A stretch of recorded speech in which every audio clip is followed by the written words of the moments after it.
Assalamualaikum warahmatullahi wabarakatuh. Saya Nia Putri Dwiasoro dengan NIM 2019 0420 Saya dari kelas manajemen risiko. Sini saya akan mempresentasikan risk register dari PT Bunda Umar Syariah.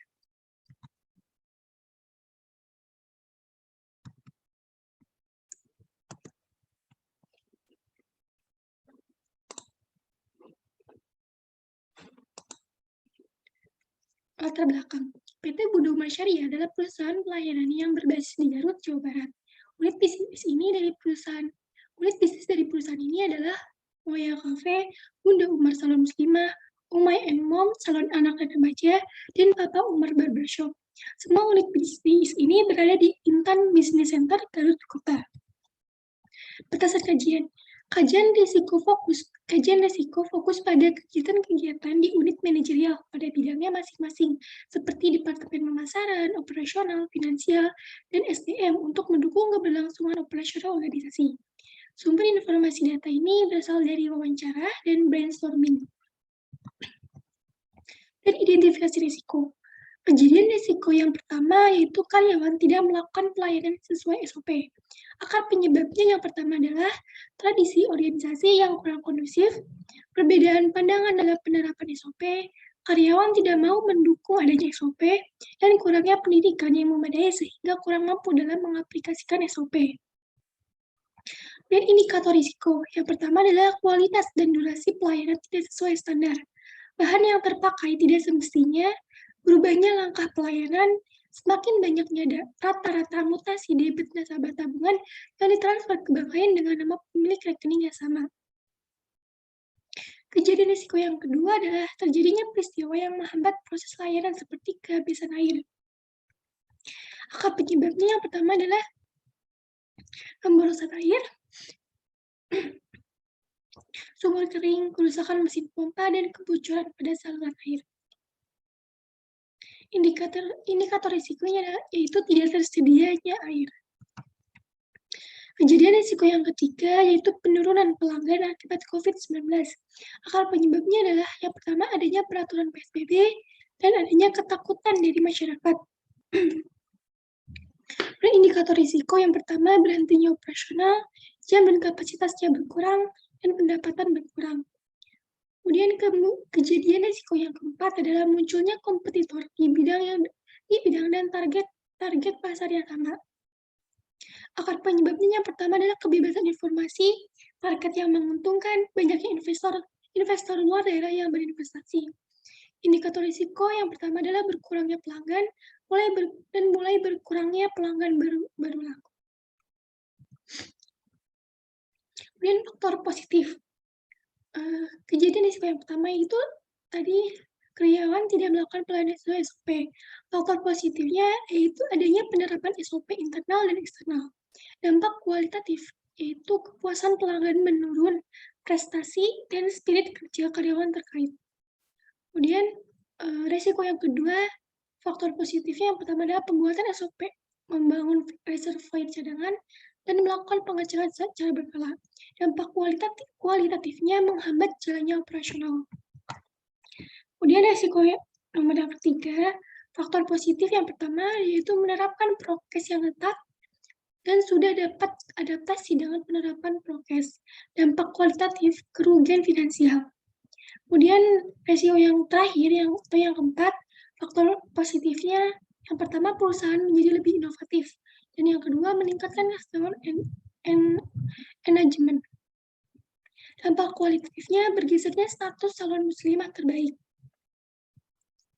Kemudian risiko inherent.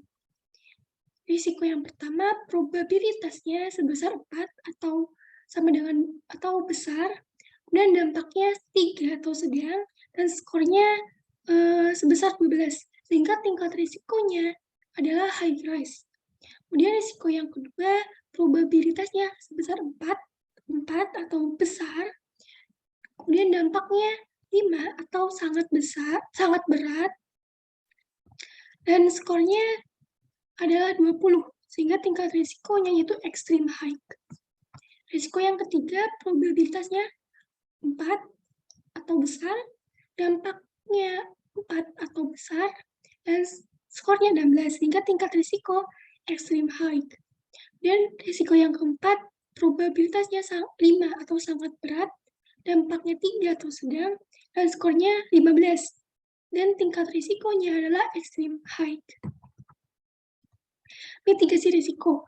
Mitigasi risiko yang pertama, itu karyawan tidak melakukan pelayanan sesuai SOP.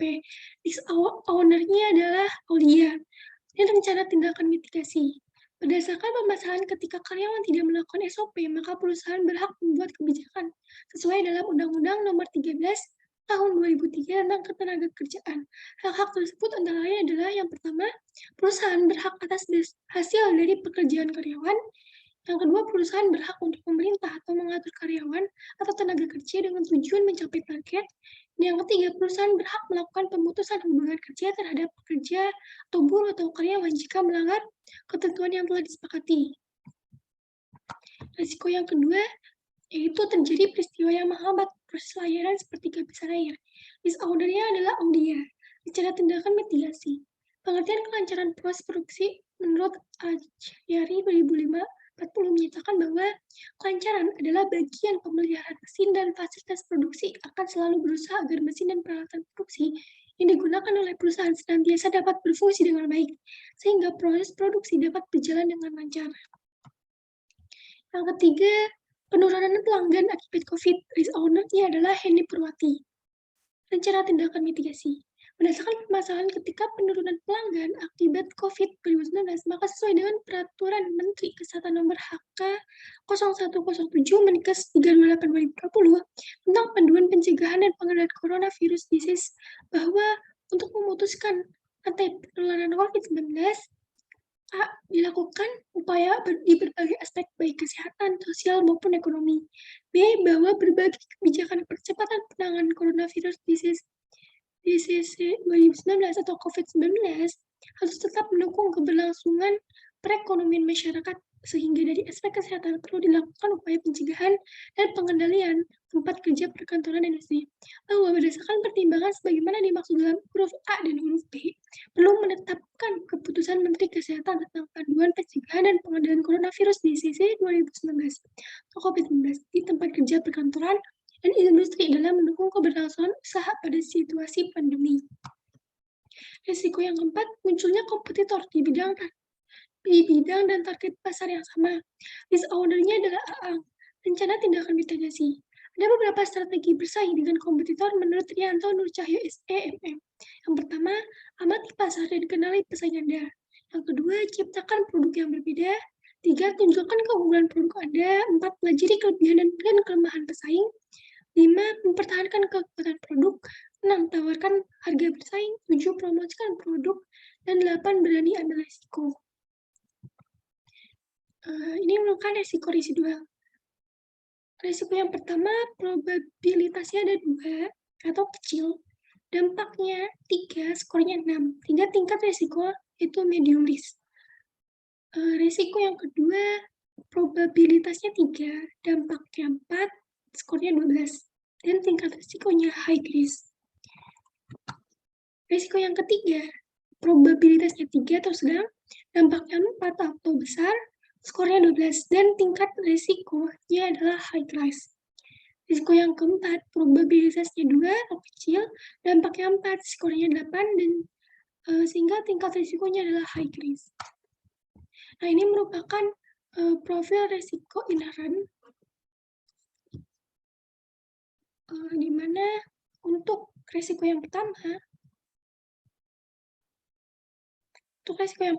dampaknya itu adalah 3 dan probabilitasnya adalah 4, sehingga posnya di sini.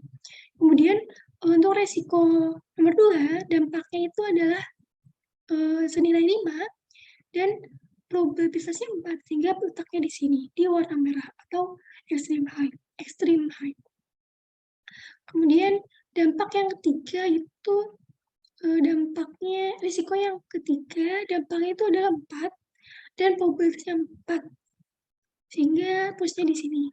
Kemudian untuk risiko yang keempat, dampaknya itu 3 dan probabilitasnya 5, sehingga di sini di wilayah merah. Nah, ini merupakan profil risiko residual.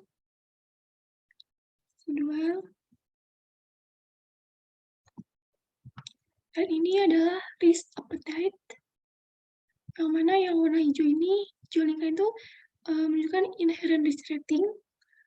Kemudian yang bintang itu residual risk rating, dan yang segitiga adalah risk appetite.